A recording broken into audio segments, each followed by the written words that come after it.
Ghostface Killah, Apollo Kids. Hi everybody, Anthony Fantano here, internet's busiest music nerd. It's time for an album review.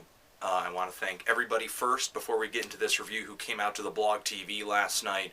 Was freaking awesome, had a great time. Follow us on Twitter and Facebook for updates as to when we are going to do another Blog TV in the near future, I hope. And also, on theneedledrop.com, there's a little bit of music I want to direct your attention to. A new album that you can stream and download from the band Sensual Harassment. Good name, interesting cover, lo-fi creepy weird synth pop. Do it up.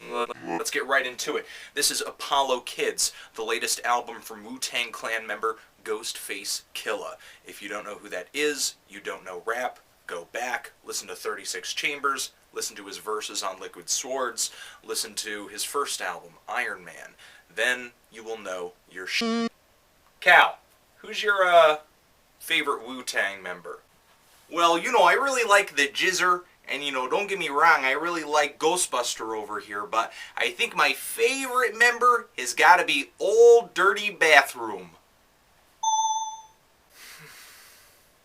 I hate Cal Chuchesta.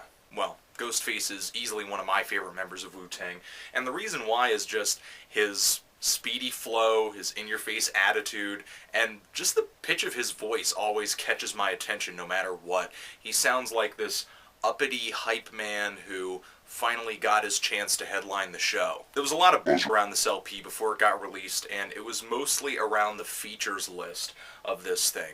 Even though Together and How You Like Me Baby were great songs to drop before the release of this album, once you read the credits, you knew that this thing was like the 90s all over again. U-God, Raekwon, Redman, Method Man, Busta Rhymes, Capadonna, all on here. Spittin' fire! And GZA. How could I forget GZA? And the production brings that same nostalgia too.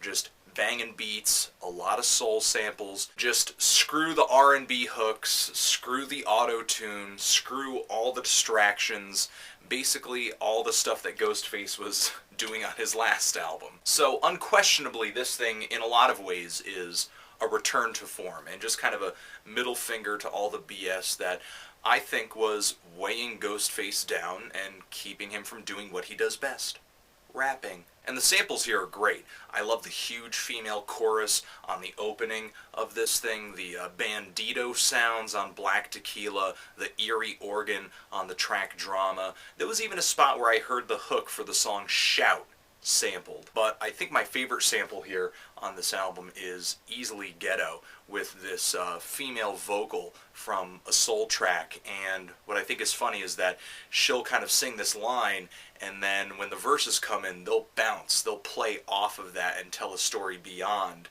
what it's like to make bread in the ghetto, what it's like to deal with rats in the ghetto. Rats. Some people might get down on the features list here, and that's completely understandable. There are a few moments here where you don't hear Ghostface rap until a couple verses in, which is a little weird, but when that does happen, it's mostly because Wu-Tang members are rapping before him, and he's been doing this stuff with these guys for years, and when that kind of stuff does go down, it's like they're working on putting together a story. They're doing it as a unit, as opposed to one guy waiting for his turn to spit his shit. As far as other features go, guys like Jim Jones in The Game, even though they are kind of critically acclaimed, just don't do too much for me. But Ghostface has still got it, even at age 40. Yeah, he's 40. On the whole, this LP is really nothing new. It's not one of these albums that are out there today forging a new path with rap by breeding it with electronics and pop and rock music, a lot like Kanye or Kid Cudi have been doing lately. But despite its lack of innovation, this is kind of an instance of, if it ain't broke, don't fix it. Just leave it alone. What's wrong with beats and stories and rhymes? This thing is not a big mind-blowing production. In fact, this is pretty raw and a little rough around the edges, a lot like a mixtape, but I mean that in the most complimentary way possible. I'm feeling a strong 7 to a light 8 on this. I may put it on the loved list, and you guys, if you've heard this, if you're a Wu-Tang fan, Ghostface fan, hip-hop fan, Let me know what you're thinking of this thing. Do you love it? Do you hate it? And why? Anthony Fantano, Ghostface Killer, The Needle Drop.